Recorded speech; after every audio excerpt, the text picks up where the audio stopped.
I'm not what I think I am. I'm not what you think I am. I am what I think you think I am. So we live in this perception of a perception of ourselves. Hence, my identity is made by what my parents think I should be. My identity is made up by what my college or university thinks I should achieve. While you're living in that bubble and that echo chamber, getting to what you really want to do is impossible. We bring to our experience our own stereotypes and expectations, and we color the world with our own interpretation. And so it's this notion that our experience of the world is kind of a dance, or kind of like a collaboration between what's coming in and what we're bringing to the table. And so what that tells us is, no, we don't have a direct experience of reality. We don't have an empirical experience of reality. We don't see the world as it is. We see the world as we are. You have to be intentional with what you do and who you are. The more valid reasons you have to accomplish a dream, the higher the odds are that you will. The first question is your dream really your dream? If your dream isn't really your dream, ain't going to work. I'm telling you, I've been thinking, I've been making calls. That's what I'm asking you to do. What fuels you? The reason why you so lazy is not because you don't have the ability. You so lazy because your dream's so small. Stand out today. Be different. Become something different. Stop lying to yourself and stand up and become something with worth, something with more than you've ever been. Your goals that you set for yourself, that's your power. Your ambition is your power. Having time is so powerful. You are powerful. Set out what you believe in. Lay out the power you have. Actually, lay out the power that you have always had. Use this, become this, and have this. Your power can take you, put you on your path to your success, to the place where you succeed, where you can become more than just ordinary. Figure out who you are. Don't apologize for who you are, and then become even greater than you naturally are at what you are. Once you understand that every time you lose is an opportunity for you to not only learn that lesson, but take it a +1 step past the lesson, you'll start to appreciate those lessons. I dare you to work on yourself for 6 months. I dare you to shut out the world. I dare you to shut out all the distractions. I dare you to give up everything that is keeping you from your dream.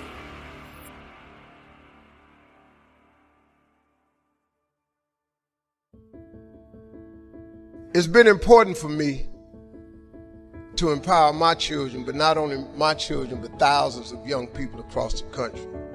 And education is the key for a lot of people. But when I speak at colleges and stuff, I tell people, number one thing in your world is not your education, it's your dream. So what you dreaming about, y'all? What you still dreaming about?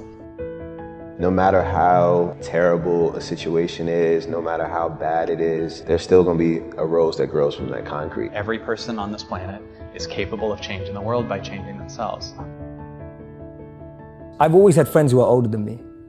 And I could see a lot of them in the most successful careers, successful jobs, beautiful partners, whatever it was. But I saw a sense of lack of fulfillment, meaning, and purpose in their lives. And I've always been an observer, and I would see these people who are like 5 years older than me, 7 years older than me, maybe 10 years older than me.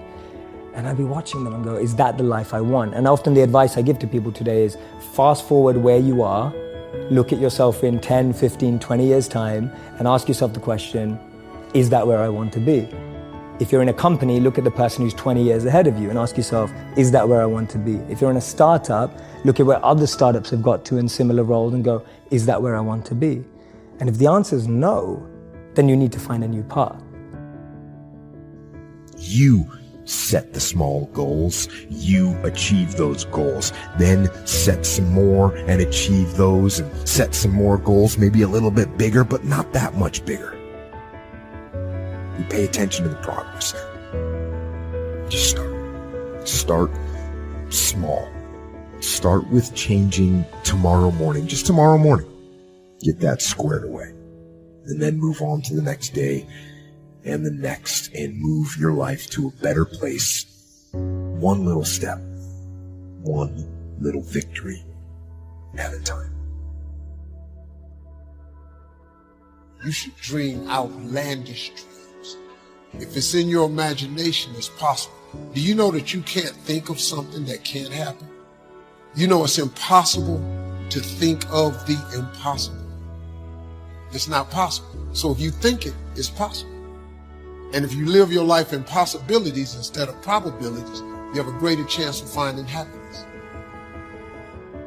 Guess what I had to do at age 25 in order to change my own future? I had to change my mind. I had to change my thinking. I had to change my philosophy. I was messed up on what was causing my problem. Once I got that straightened out, that all the stuff I blamed, the government, taxes, the marketplace, the economy, and things cost too much, negative relatives, cynical neighbors. Once I got rid of that and started going for where the real problem was, which was me, telling you my life exploded into change. My bank account changed immediately. My income changed immediately. My whole life took on a whole new look and color immediately. And the early results I got from making these philosophical changes tasted so good, I've never stopped the process in that day.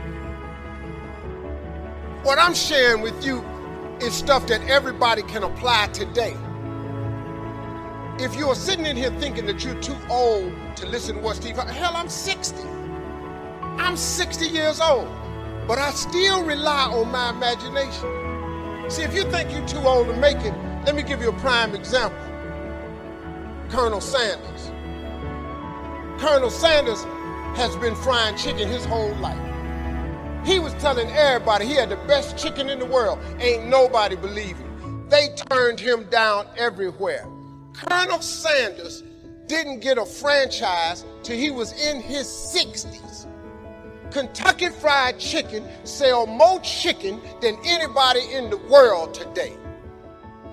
So if you're sitting there thinking because you got a little gray on you, you too late, as long as God waking you up in the morning, that's the sign that he ain't through with you. So what you tripping for? You sitting up in here like God can't do nothing for you because you 60. Man, you know what I'm asking God for right now? And I'm 60. If you could see my vision board, you would be blown away. Because I got enough right now. I really know, but I ain't in the need business. I'm in the want business. Ain't nothing wrong with wanting something. Quit going down to these churches y'all sitting up in here going down to, keeping you in these little boxes. God got a big life for you. Another fringe benefit of setting goals is what it does for your ability to manage your time effectively. This is no small thing. We'll look at time management in detail in a later session, but now, while we're talking about goals, I'd like to share a few ways your use of time are affected by or influence the achievement of your goals. Have you ever thought that without some very clear written goals, you never even need to consider managing your time? Time essentials come from objectives well defined. Time can't be critical if objectives aren't defined.